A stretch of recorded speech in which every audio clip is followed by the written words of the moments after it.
Greetings, everyone. It's Cole Rasich from Advanced Physical and Aquatic Therapy. Just wanted to hop on real quick and share some advice and a message to our community of patients and our community of individuals out there that have a diagnosis of diabetes. Now, when you look at the trends in Pennsylvania, across the nation, really, a large percentage of individuals at some point develop diabetes, whether it's type 1 or type 2. And if that is you, if you have diabetes, you certainly have probably experienced some muscle or joint pain at some point in your life. And the first thing I want to share with you guys is that we know that there's a really strong correlation or a strong link between diabetes and what it does to our bodies and the development of muscle and joint pain. Those things go hand in hand. So if you have diabetes and then you develop low back pain or knee pain or shoulder pain, my advice first and foremost is not to rush out and get an orthopedic surgery or a joint replacement, because there often could be a correlation between diabetes and that joint pain. It doesn't mean that there's anything serious going on there from a musculoskeletal standpoint. So number one, we know that there's a link between diabetes and muscle and joint pain. But number two, the research I was just reading actually shows that we now have a really effective exercise program to improve that musculoskeletal pain for our diabetic populations out there.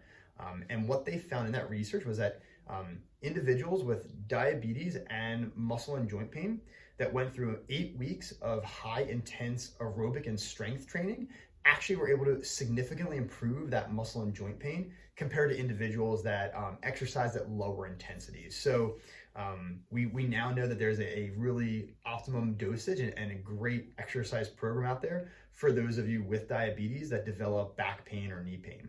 Now I know what you're thinking. You're probably saying, Cole, I have not done anything in quite some time, let alone high intensity.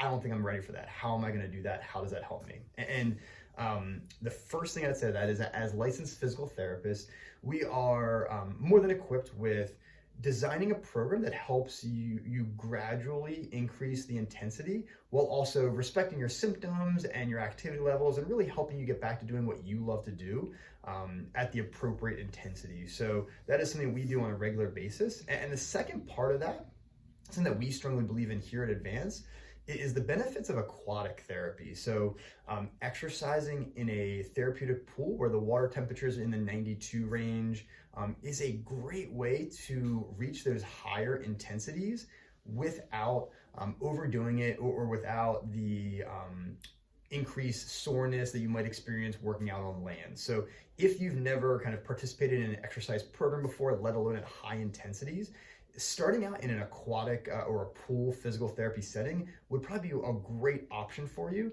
especially if you have diabetes and muscle and joint pain from that.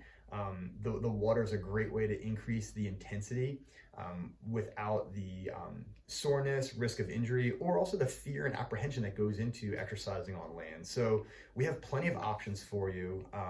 But again, if you have diabetes, know number one, that you're probably more likely to develop muscle and joint pain because of that diabetic diagnosis, and that you shouldn't always rush out to go see an orthopedic surgeon right away. Start by beginning on an exercise program, particularly in a pool setting, and then see if that intensity over an 8-week period can improve your symptoms. Thank you guys. Hopefully you're doing well and staying safe. We miss you. We can't wait till we can get back into a normalcy here and help you guys get back to doing what you love to do. Thank you guys.